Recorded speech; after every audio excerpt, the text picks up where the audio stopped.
So we're reading today from the Sri Chaitanya Charitamrita Madhya Lila, chapter 6, entitled The Liberation of Sarvabhauma Bhattacharya. And today, text 79 and 80. So I'll read the translation for 79 and we can recite 80 together. Gopinath Acharya continued, Lord Chaitanya Mahaprabhu is celebrated as the Supreme Personality of Godhead. Those who are ignorant in this connection find the conclusion of knowledgeable men very difficult to understand. Text 80. Translation. The disciples of Sarvabhauma Bhattacharya retaliated. By what evidence do you conclude that Sri Chaitanya Mahaprabhu is the Supreme Lord? Gopinath Acharya replied, the statements of authorized acharyas who understand the Supreme Personality of Godhead are proof. Purport by His Divine Grace Srila Prabhupada. Since the appearance of Sri Chaitanya Mahaprabhu, there have been many pseudo-incarnations in India who do not present authorized evidence. 500 years ago, the disciples of Sarvabhauma Bhattacharya, being very learned scholars, were certainly right in asking Gopinath Acharya for evidence. If a person proposes that he himself is God, or that someone else is an incarnation of God or God himself, he must cite evidence from Shastra to prove his claim. Thus, the request of the Bhattacharya's disciples is quite bona fide.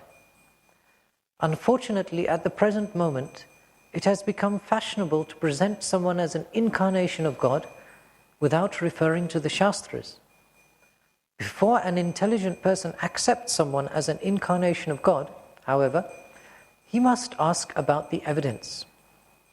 When the disciples of Sarvabhauma Bhattacharya challenged Gopinath Acharya, he immediately replied correctly, we must hear the statements of great personalities in order to understand the Supreme Personality of Godhead. Lord Krishna is established as the Supreme Personality of Godhead by statements from many authorized persons, such as Brahma, Narad, Vyasdev, Asita, and Arjun. Similarly, Sri Chaitanya Mahaprabhu is also established as the Supreme Personality of Godhead by evidence from the same personalities. This will be explained later. Srila Prabhupada ki. Om Jnanatimirandasya Jnananjana Shalakaya Chakshurmilitam Yena Tasmai Shri Gurave Namaha.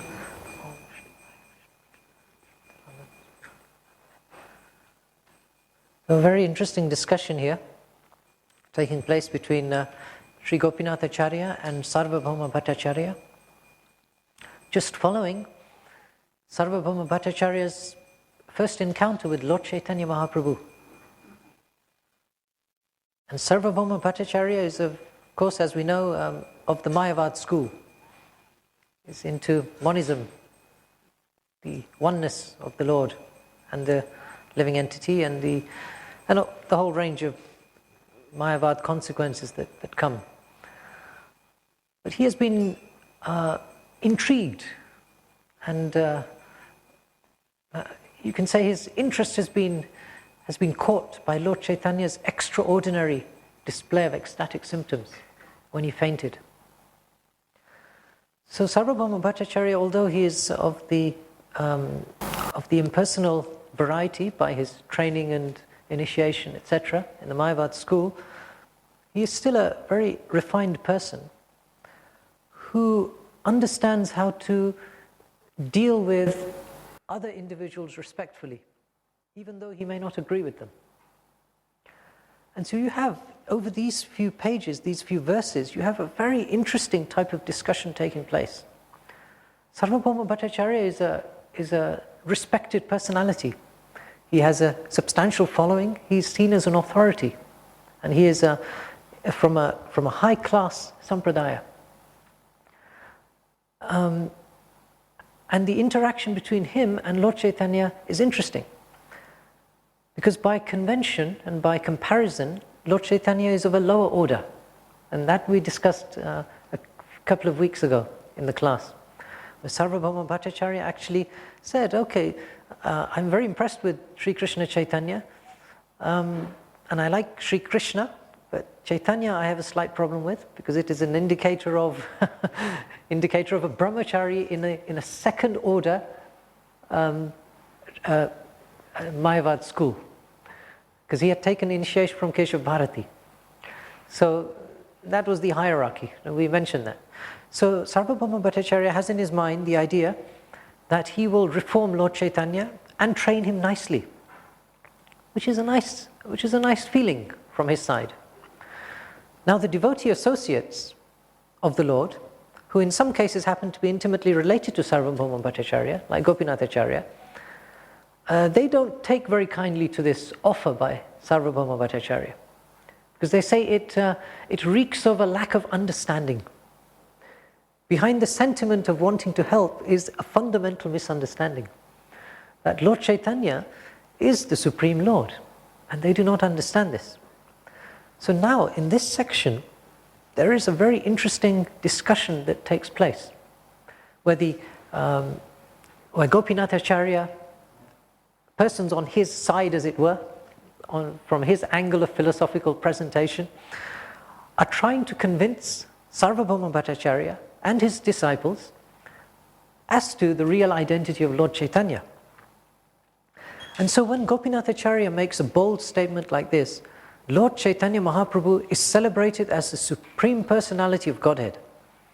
Those who are ignorant find the conclusion of knowledgeable men very difficult to understand. That's quite a direct statement to put forward, and by sort of conventional standards, it could be seen to be quite confrontational. He's indirectly, but very, very strongly implying that Sarvabhauma Bhattacharya is not knowledgeable, and therefore he is rejecting the statements of other knowledgeable persons. But there is a special relationship that we should also take into consideration between Gopinathacharya and Sarvabhauma Bhattacharya, and that is a relationship where they would frequently debate, because Gopinathacharya is definitely of the great personal school and a great devotee of Lord Chaitanya, and Sarvabhauma Bhattacharya has a more sort of philosophical oneness type of mentality. So they would have many arguments, but they were in one sense equals by convention, brother-in-law, etc. And so they would have these arguments, discussions, debates.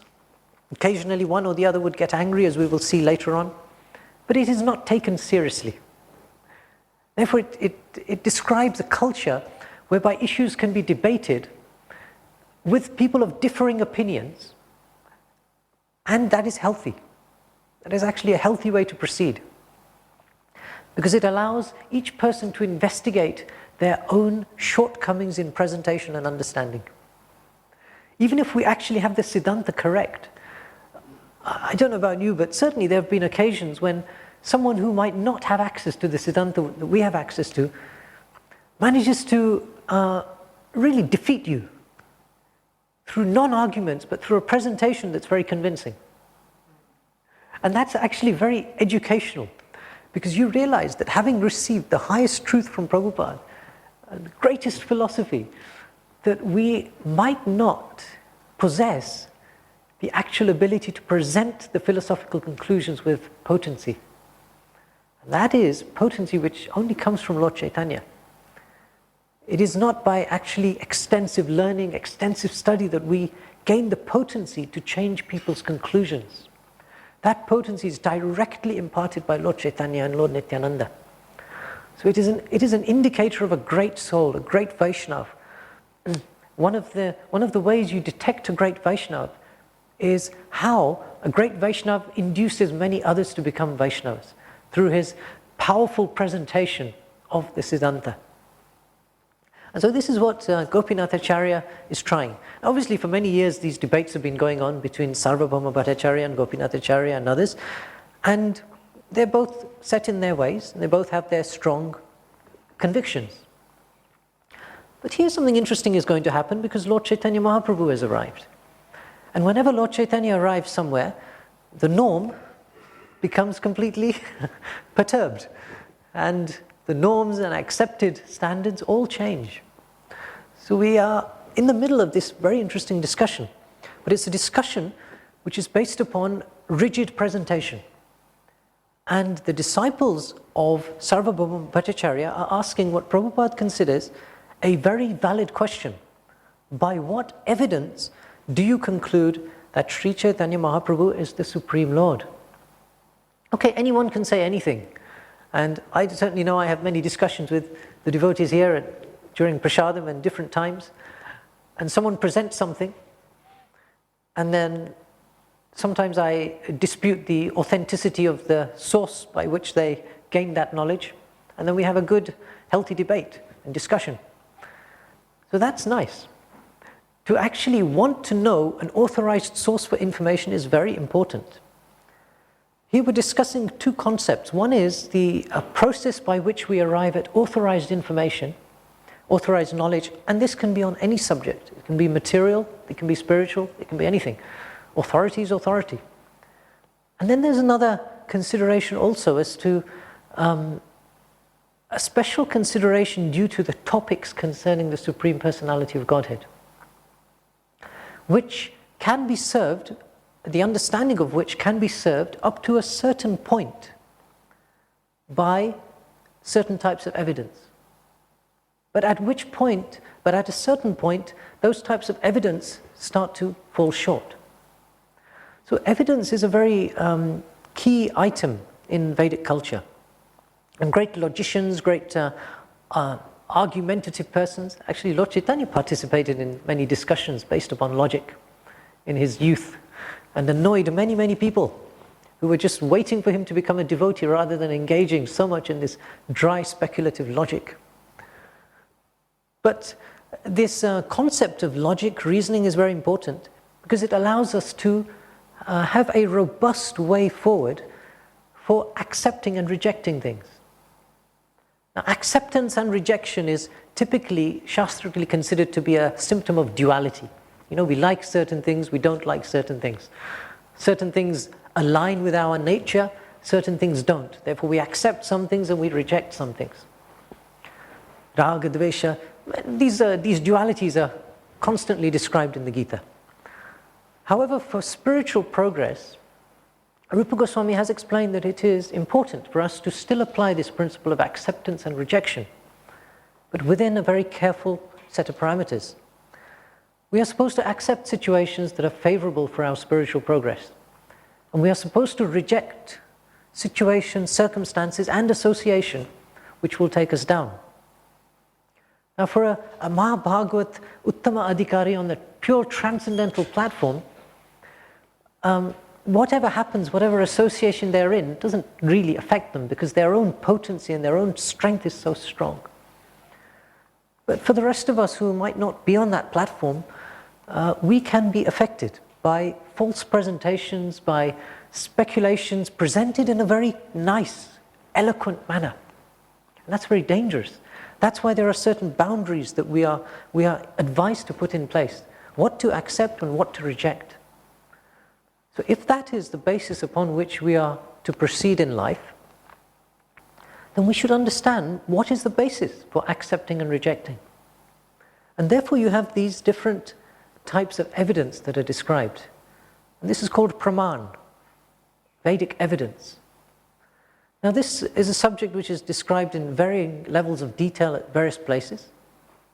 We know there are three ways by which we acquire knowledge. Right? What are the three ways by which we acquire knowledge? Shabda, Anuman, and Pratyaksha. And what do they mean? Pratyaksha, direct sense perception. Anuman? Shabda is oral reception. But one other factor is there, Shabda, from an authority. There's many people are speaking lots of Shabdas during the day, but Shabda Praman is considered Shabda which comes from an authority. And then the middle one, Anuman? It means to follow the mind or to reach a logical Okay. conclusion. Yes, by inference, by not quite just whatever the mind dictates, The actual process of coming to a logical conclusion or inference means you relegate the mind to a lower status immediately. So with pratyaksha, you acquire knowledge through direct sense perception. You know, this is a table, this is hard, it might be slightly cold. The sense perception items. And then if you analyze enough of those items, you could conclude that this is a table. You know, you could infer, okay, it's got 4 legs. If it walks like something, if it talks like something, it probably is something. You know, as the saying goes. So you can come to a conclusion based upon comparison with what you've seen before, what you've heard, and reasoned arguments. So pratyaksha and anuman can bring you some knowledge. But it is limited because we have limits. And what are our limits? There are 4 limits. This is a Bhakta course revision session. Imperfect senses, okay, another one? Being? Making mistakes. Yes, imperfect senses, making mistakes. Being illusioned. And the 4th one? Tendency to cheat. Tendency to cheat ourselves and to cheat others. That means that pratyaksha and anuman are potentially at risk. Because if your senses are imperfect, your pratyaksha is going to be imperfect. If your propensity is there to cheat, and you have a propensity to be illusioned, that means that any inferences that you draw are also likely to be flawed. With the best intents in the world, these things have nothing to do with your intentions. They are realities of our conditioned nature, that we will make mistakes and we do have a tendency to be illusioned. So even if you think, I am very logically, soundly discussing and producing arguments, still there is a factor outside of your control, which is your weakness, that can counteract that. So therefore it is a factor to take into consideration. And therefore Prabhupada explains that Shabda, knowledge received from an authorized source, which can be an authorized person, or it can be the conclusive statements of Shastra, are the highest authority. Because they are coming from authorized persons who are taking knowledge from an authorized source transcendental to material limitations. And that's the point. Something that is apaurushaya, something that is completely transcendental, not subject to contamination, is the only genuine source for transcendental knowledge. And therefore, all our knowledge that comes in the devotional line, comes in the Shastric line, comes originally from Sri Krishna. Because he's the person free from all defects and outside of this source. Now, in the whole field of logic, Jiva Goswami explains in his Tattva Sandarbha, he gives a whole discussion on how Tattva is established. And he presents 10 types of evidence. 10 ways that we can acquire knowledge. 10 ways that are considered something to back up your stance. So I'll just read those quickly, because it might be interesting. So the first is Arshya, which is the utterance of a sage or a demigod. So here is a person who is considered somewhat competent, somewhat of an authority, somewhat learned, somewhat experienced. And you know the phrase, Vidya Vinaya Sampani, the learned and gentle sage or brahmana sees with equal vision. So there's the quality of sages like Kapila, Gautam, Patanjali, etc. And therefore an opinion coming from such a person is worthy of consideration and potentially can be supplied as evidence. So the next one is called Upaman, or comparison. So you gain knowledge or you attempt to describe an unfamiliar object by comparison to something that is familiar. So that is the type of consideration that happens with analogies. Prabhupada gives many analogies in the books. One of the famous analogies that we all know is the car and driver analogy for the soul. So that's one way to try to understand something. But we should also understand that no analogy is proof. Because an analogy does not establish that something is true. all an analogy does is it, in your mind, helps break down some of the barriers of resistance towards accepting something by comparing it to something that you've already accepted. But that is not proof. That is just a way to smooth your own mentality into now being open to accepting that here is a soul which controls the body. You have to make a rigid and direct comparison of how the body matches the car in every way for you to conclude from the car and driver analogy that we have a soul or that we are a soul. That analogy does not prove anything, and no analogy proves anything. So when a person quotes an analogy as proof, it is an incomplete understanding. Proof has to be robust. But an analogy can help make an unfamiliar situation more palatable to us. So that is one type of evidence called comparison. Another one is arthapati, presumption. We assume something. The way it's written is, we assume an unknown fact in order to account for a known fact that is otherwise inexplicable. So here's an example. There's a fat person, and he does not eat during the daytime. So therefore, one can safely assume he eats at night. Right? He's fat, so it means he clearly must eat.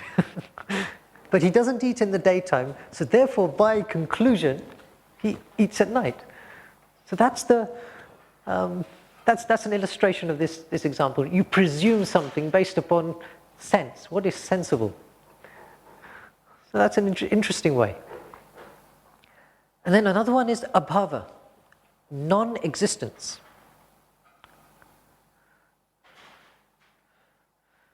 And it gets into a bit of a technical description, so I'm not actually going to go too much into these. I'm just going to mention them briefly. It is effectively non-perception of something that is a qualified object by a qualified sense of the non-existence of that object. Okay, it's a little complex, so we'll move on.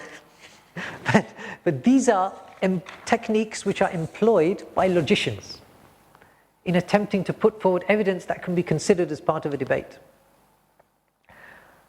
So the fifth one is sambhava, inclusion. So if something is included in a higher quantity, then the lower quantity item is also included. So if there's a principle that applies to something, I'll give you an example. For example, you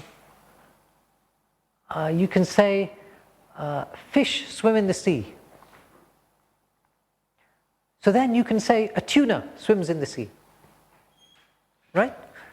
The wider category has already been accepted as swimming in the sea, and therefore a tuna, which is a subset of the wider category, can also be said to be of the same qualities. So you can take a principle which is known in a generalized sense, and therefore you can use a small subset of that and claim it also inherits the same properties. So it makes quite good sense, actually. These are all systems that probably often we have applied ourselves. But it's nice to just have them enumerated like this. Then a very important one which Prabhupada refers to is aitiha, tradition. When there is a tradition or a common belief that has withstood the test of time. Now these days we tend to try to question all beliefs and any traditions. We think that every tradition has to be fully enumerated, fully described. If it's not written in Prabhupada's purports, it must be completely non-bona fide.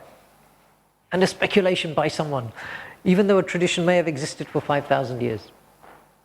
Not quite the right way to perceive the world. There are many, many traditions in the world, some of which have withstood the test of time, and some of which have led to the existence of cultures, communities, upliftment. Some traditions are definitely well worth forgetting because they have been endorsed and promoted by individuals who have had nefarious intentions. They're not so valuable. But But an intelligent person can consider what is the benefit and what is not the benefit. So tradition is also important. Another one is cheshta or gesture. And this is acquiring knowledge through bodily gestures. So some examples are given that, sometimes you make a V sign to indicate victory or a thumbs up. That is considered an indicator of something positive has happened. So it's definitely more tenuous than the others. Shri Shri Radha Gokulananda Ki. And there are sometimes auspicious mudras which are done in connection with deity worship and others. To convey certain messages, certain signs are made to the deities through mudras. It's a similar kind of principle. Then we come to pratyaksha, which we've already discussed. One of the 10, direct perception. Things that we see with our senses. And where our senses fail, we use tools, instruments, scientific instruments, microscopes, telescopes, a whole range of complex items. Then we have anuman, inference, as which we've discussed through logic, deduction. And then finally, as we have discussed, shabda. So shabda means revealed knowledge and literally means sound. Now these are 10 ways that we can acquire knowledge and consider something valuable in a discussion. If someone says, oh, this person said something to me the other day, that's not typically considered acceptable in a discussion. Unless the person is of the first category, somewhat of an authority, a senior person, whose words can be given more weight than the words you would attribute to just the average person talking prajalpa. The problem comes in our lives when we accept someone's prajalpa, someone's speculations, someone's false understandings, and we rebroadcast them. That becomes a problem. Many people are illusioned in this world to some degree or the other. And that's just the status of all people, really, to some extent. The problem comes when we start broadcasting that illusion as a fact, or start producing that illusion as some type of evidence, or something to be taken seriously by someone else. That's when you may have a problem, because that is how, through Chinese whispers, you end up with a completely altered, contaminated view of reality. It doesn't bring upliftment to anyone. So we have to be a little focused on making sure that any arguments we present are based upon these. Solid logic and reasoning is a valid thing. It is not that in every argument you have to deride logic and reasoning and say that only things that have directly been spoken to me are worthy of consideration. Well, if you have a genuine inquiry, that is the whole basis for the Bhagavad Gita, right? Krishna speaks the profound truth, the unquestioned truth. And what does Arjuna do? Asks him lots of questions.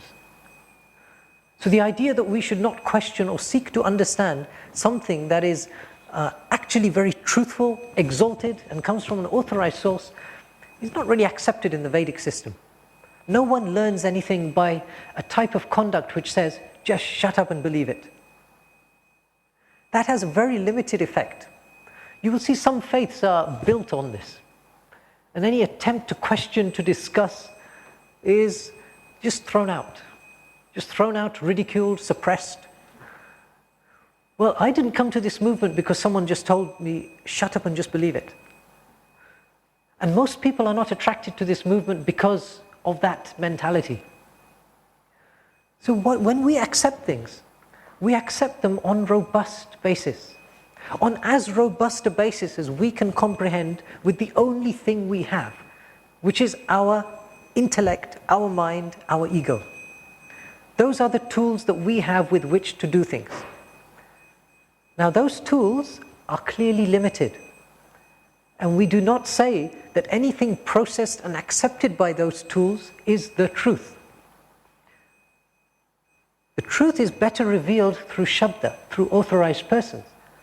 But if we neglect the importance of our intelligence, mind, and ego in processing and understanding and realizing anything, then all we are doing is simply parrot fashion repeating something with no connection to us. It may as well be something just blowing in the wind.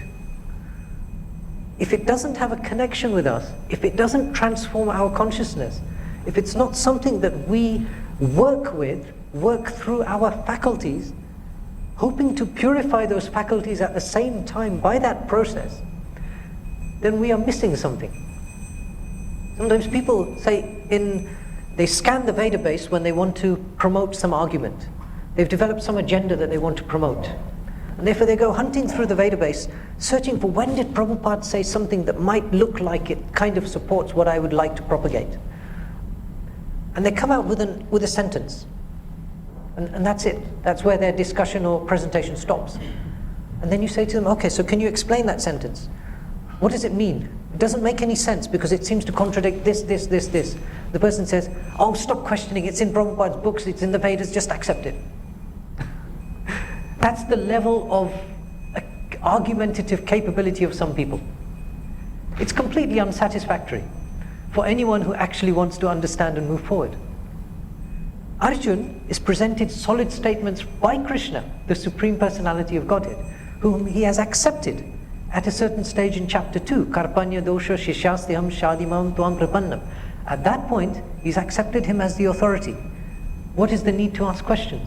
Well, there is a great need, because we have not fully accepted or understood. And therefore we need to question and we need to be taught from the authority what the reality is. So that process is essential. So our mind, our intelligence, our ego is part of the equipment we have in this world. It's part of the equipment which allows us to process this world. And we use that to try to process this transcendental knowledge that's coming to us. Why? Because by processing the transcendental knowledge, it will become purified. The impure, contaminated, materialistic, dualistic mind will turn into something that becomes a friend, as the Gita says. The best friend to the spirit soul trapped in the body. It becomes a best friend, it becomes a very nice link. Because all these items, these subtle components, allow us to function in this body, which is not our real nature. This dead lump of matter, full of ignorance, not very knowledgeable, definitely not eternal, is being inhabited by a soul which is completely the opposite. And therefore we need equipment which becomes increasingly purified, so that the contaminating influence doesn't reach us. Therefore, when we address this knowledge of the Gita with our intellect, one who studies this sacred conversation of mine, Krishna says, worships me with his intellect. Krishna doesn't say, disregard your intellect. Definitely Krishna says, the intellect that most people have is highly flawed and not worthy of much respect. But purify that intellect by engaging it in discussions of transcendence. So these methods of acquiring knowledge are very important. They help us to separate nonsensical principles that we accept from sensible, reasoned principles. And a person who is actually truthful by nature never takes shelter of their own opinion. Here we're about to witness a very nice interaction between Sarvabhauma Bhattacharya and Lord Chaitanya, of course, a very great discussion with Lord Chaitanya, due to come in a few verses, but also between Gopinath Acharya. What's enlightening about these conversations is that there is a mood of upliftment. Sarvabhauma Bhattacharya is challenging Gopinath Acharya because he wants to come to a superior understanding. Or, if it is established that he has the superior understanding, he wants to establish its superiority versus other inferior understandings. It does not have much to do with the ego. It does not have anything to do with, this is a stance that I have accepted. This is a stance that is my stance. I've been attached to it for many, many years. Therefore, it is correct.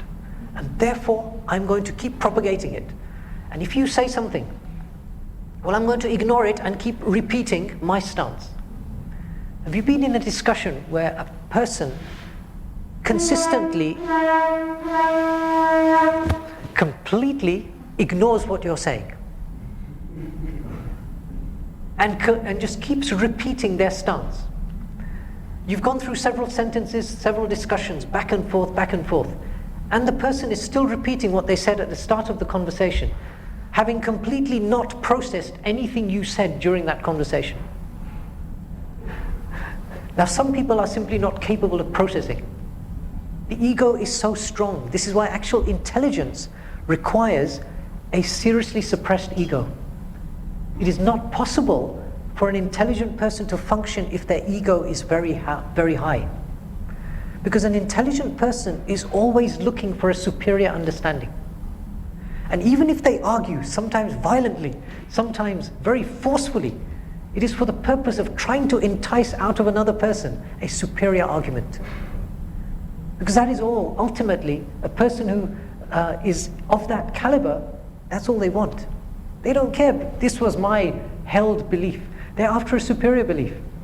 So if someone presents a superior belief, they will accept it. So that is a kind of a culture and a nature that does not come naturally to most people. Because most people do not really value that. They do not value the truth. If we're actually honest, consider the way we conduct our lives.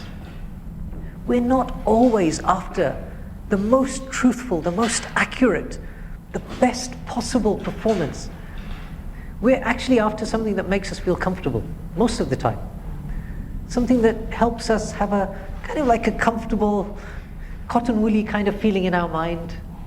Maybe it's sort of a conditioning of mode of goodness, of pleasantness, happiness, contentment. The truth can sometimes be a little unsettling, a little, it might challenge our faculties a bit. We don't always like it. So we have to be aware that this is a defect in us as well. We do not have a natural affinity for wanting the highest truth. We take a little bit of philosophy, not too much, a little bit of philosophy that makes us feel like we're approaching transcendence, and we work with that for some time. And then the other bits, if someone gives us something which is maybe a little more cutting, we might, okay, it's too much for me right now. I'm just going to stick to my level. And that's fine. It's fine only as long as you don't promote that style of conduct is the best style of conduct. We're not saying that everyone has to be at a stage of perfection all the time. But what we do say is that you only advance if you compare yourself to a higher stage of conduct. If you look around at a poor presentation or a poor example, or someone who is acting on the basis of concessions. You know, sometimes concessions are made for people if they're unable to follow a certain standard.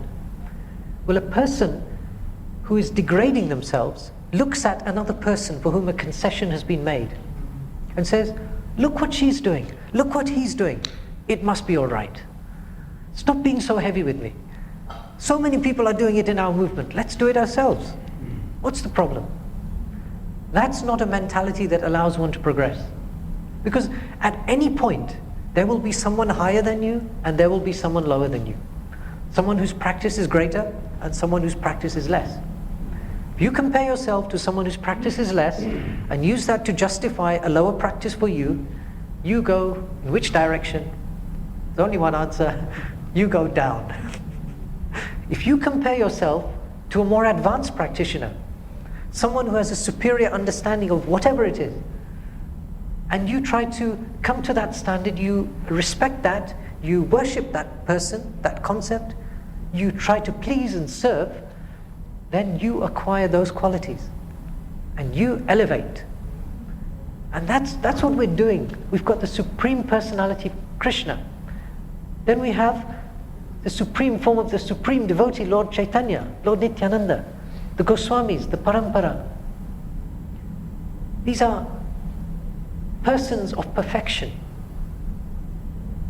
who then transfer knowledge through us, through the spiritual master, through other advanced devotees. And therefore we're in contact with something superior.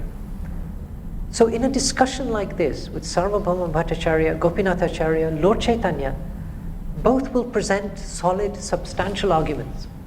Both will be very, very happy if they are defeated by a superior argument. They will not be angry or upset.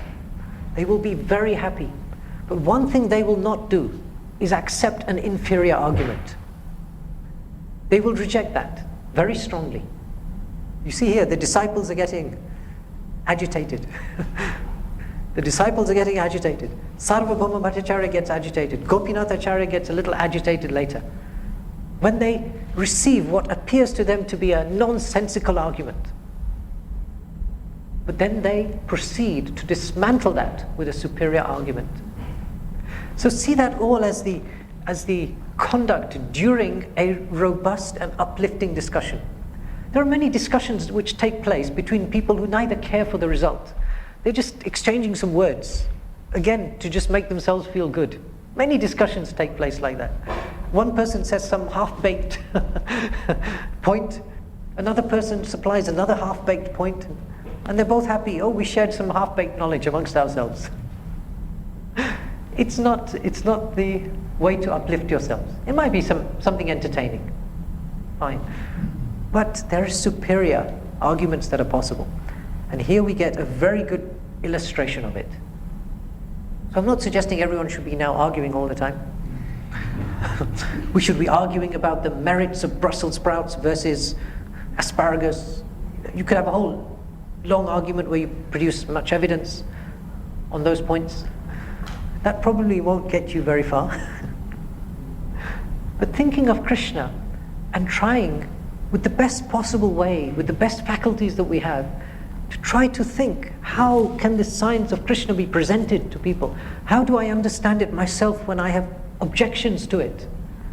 This is very healthy and can actually lead to great increase and upliftment for any person who engages in such discussions. That's why Prabhupada encouraged at one point that devotees should have debates. Most debates in the world are just about proving your point, just establishing your ego-based stance and proving it and overriding the other person with your stance. It's very unsatisfactory if you watch a debate like that. Rather a debate where both people are going to give their full rasa, full strength, full potency, and argue with each other with full potency to come to a higher understanding. That's far more elevating, far more desirable. So I'll stop there. I won't argue any further. But if you have any questions, or you would like to make any arguments which override anything I've said, I'll be more than happy to accept. Hare Krishna, thank you for the wonderful class. Perhaps I didn't quite understand the difference between Shabda and, I forget the technical term, when you're receiving knowledge from an authority. Ah, yes, the demigod. Well, it's a type of Shabda, but it's not the ultimate Shabda. Because Shabda strictly, let me see if I've got the exact statement that Jiva Goswami says.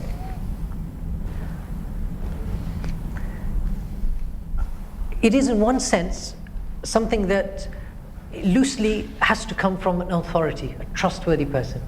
Now in our context, when we use the word Shabda, and the way Prabhupada uses the word Shabda, is to refer to the only real authority who meets that characteristic, as being completely competent and completely beyond reproach, and that is Krishna. So in our terminology, when we use the word Shabda, we are directly referring to Krishna, Krishna's words. But the other one is, the name for it was Arshya, utterance of a sage or a demigod. So these are persons who are conventionally in positions of authority, but their words should not be taken to be the absolute truth. Would it also mean it's still Shabda if it's received from a sage, but they've received that knowledge from Krishna? Yes, so it's the source that's important. Here in these, we're talking about the source of that knowledge. So if a sage gives a realization or a presentation or gives you some piece of information which hasn't come from another place, then it falls into that category. And so therefore we are, conditioned living entities, but we can also speak Shabda. If we accurately and with realization repeat the message of the words coming from Krishna. Not necessarily the direct words, not parrot fashion repeating, but the message, the essence, the purport of it. That is considered Shabda. So yes, anyone can do that, but this is a special case where, due to a particular position or you give an opinion which is somewhat original, which might not be traceable back to an original source. Thank you. Ian Prabhu and then Sam. Hare Krishna. Thank you so much for your class. Amazing as always. I just had a question in regards to reading and in regards to getting this knowledge, because definitely we have to read and understand more. At times I can speak for myself. There's lots of reading, but not much is being retained, and you probably miss a lot when probably engaging in conversations and the stuff but you haven't gotten like an in-depth foundation of. So, is there any benefit that's still gotten from reading stuff and still not getting much from it? And what are your tips that you can suggest for us, or new readers trying to kind of get the philosophy and imbibe it a little bit more? Yeah, there is never any harm through reading, hearing, even if it's not going in.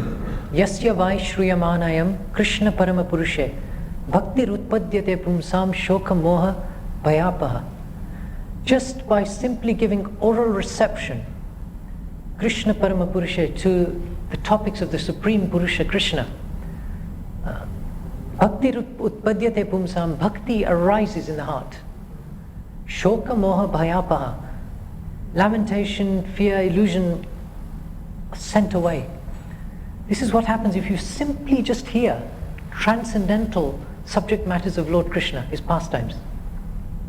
It will happen eventually. There is no harm. This is not a process of memory, although memory is a useful tool. Along with our mind, intelligence, memory which functions with those items is a useful tool as well. From me comes knowledge, remembrance and forgetfulness. Krishna would not be speaking of it if it was not of some value. Mata smritir jnanam apohanam cha. But Krishna supplies intelligence. From me comes knowledge, remembrance and forgetfulness. So if we pray to Krishna, he will give us the memory to remember transcendental subject matters.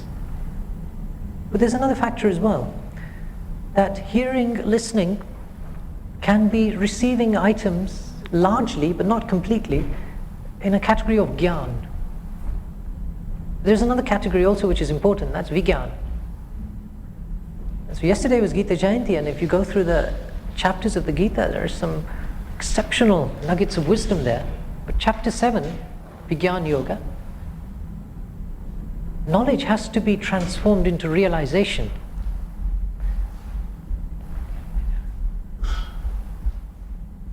It is ultimately when it is transformed into realization, it is beneficial. It becomes part of us. It's as I was saying, it's something that works with our identity.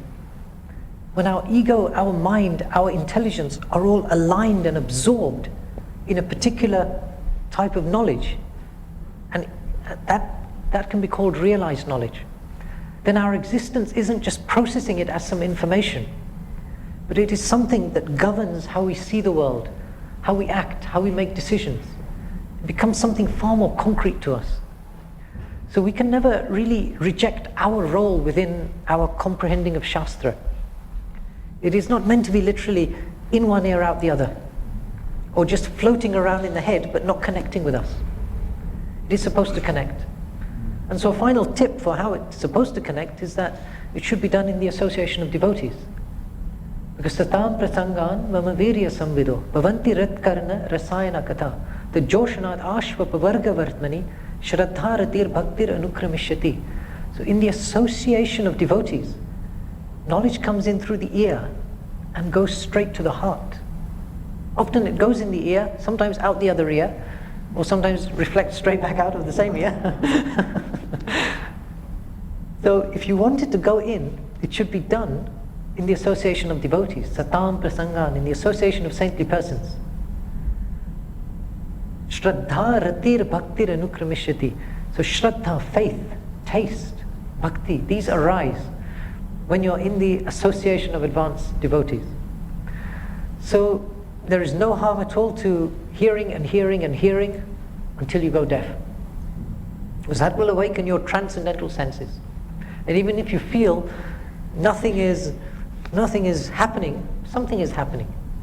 It might not, maybe there's a trigger that's required for it to manifest, for that conviction to happen, for that vigyan to be imparted. Patience, dhairya, is an important activity. Samprabhu? Thank you for the wonderful class, Prabhu. You just jogged my memory from when I first came here for the Be a Monk course 3 years ago, and Kripa Mahaprabhu gave us our first talk, and he said this point that you've been talking about. He said, I'm on a journey, and I'm trying to find the highest thing. If you can give me something that's higher than this, then I'll happily accept it. But so far, this is the highest thing I found. And that just really struck me, because it's the first time I'd heard that from everyone else I'd met. Was trying to convince me of their philosophy, their spirituality. So that's all I remember from his whole talk. But it really struck me like, wow, okay. And then really I was receptive to whatever he was going to say, because it really kind of transformed my consciousness. That way. Yes, it is our lineage. It is our mission. What we've inherited from the different paramparas, the 4 different sampradaya systems.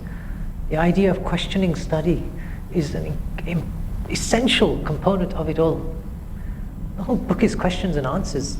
And Bhagavatam is full of questions and answers. These discussions that are taking place here, all questions and answers. It's something that is meant to touch us. Not meant to be something that floats around our consciousness, and we kind of pretend we're aligned to this particular club. We might pay a membership fee, we might do something, and then we think, okay, that's it. You have to realize it. It has to connect with you. It has to transform your existence. Then it's real. And we are looking at all times for the highest, most elevated revelation. And certainly I can also say the same thing.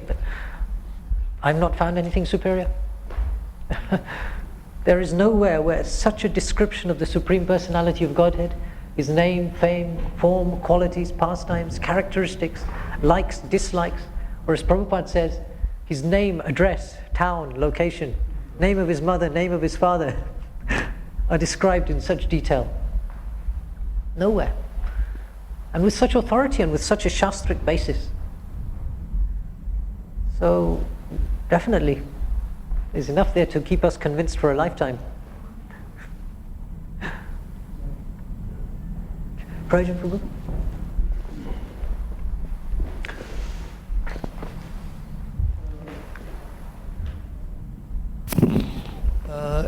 When you mentioned about in association with devotees, or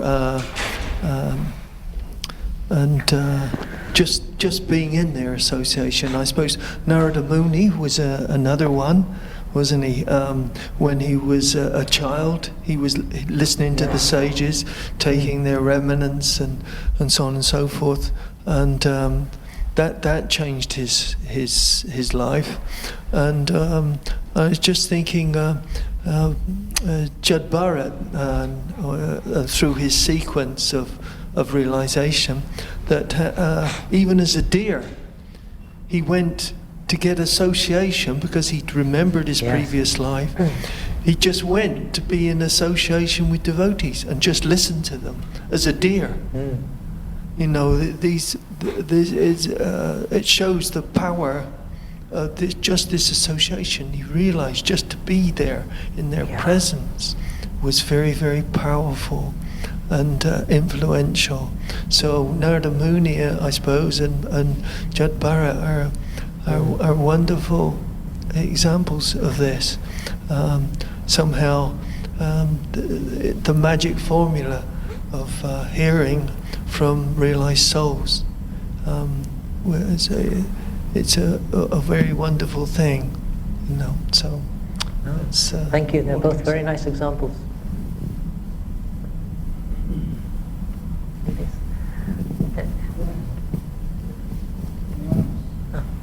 You have a question? Okay. Sri Chaitanya Charitamrita ki. Srila Prabhupada ki.